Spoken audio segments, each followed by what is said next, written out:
ईशान्येकडच्या 5 राज्यांच्या दौऱ्यावर आज पंतप्रधान नरेंद्र मोदी यांनी मिझोरममध्ये 9,000 कोटी रुपयांच्या विविध विकास प्रकल्पांचं केलं भूमिपूजन आणि लोकार्पण।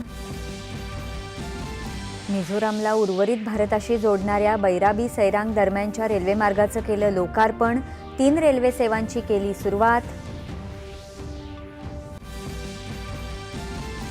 नेपाळच्या अंतरिम पंतप्रधान सुशीला कार्की यांची राष्ट्रपतींना नेपाळची प्रतिनिधी सभा बरखास्त करण्याची शिफारस।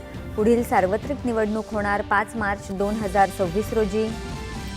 नेपाळमध्ये स्थापन झालेल्या सुशीला कार्की यांच्या नेतृत्वाखालील अंतरिम सरकारचं भारतानं केलं स्वागत। दोन्ही देशांमधल्या नागरिकांच्या कल्याणाकरता आणि समृद्धीकरता काम करण्यास भारत उत्सुक। भारत आणि युरोपीय संघ एका व्यापक आणि संतुलित मुक्त व्यापार कराराला अंतिम रूप देण्यासाठी प्रामाणिक आणि वचनबद्ध असल्याचं केंद्रीय वाणिज्य मंत्र्यांचं प्रतिपादन। पॅलेस्टाईनच्या शांततापूर्ण सोडवणूक मुद्द्यावर आणि 2 राष्ट्र तोडग्याच्या अंमलबजावणीचा समावेश असलेल्या न्यूयॉर्क घोषणेच्या ठरावावर भारताचं अनुकूल मतदान। विविध विकास प्रकल्पांचं लोकार्पण तसंच योजनांच्या लाभ वितरण सोहळ्यासाठी मुख्यमंत्री देवेंद्र फडणवीस यवतमाळ इथे दाखल।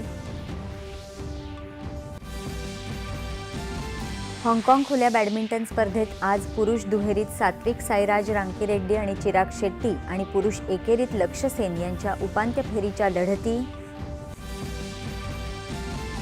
जागतिक मुष्टियुद्ध स्पर्धेत भारताच्या जास्मिन लंबोरिया आणि नुपूर शेरान यांची आपापल्या वजनी गटाच्या अंतिम फेरीत धडक। आणि जपानमध्ये आजपासून जागतिक ॲथलेटिक्स अजिंक्यपद स्पर्धेला होणार सुरुवात। ऑलिम्पिक सुवर्ण पदक विजेता नीरज चोप्राच्या नेतृत्वाखाली भारतीय पथक सहभागी।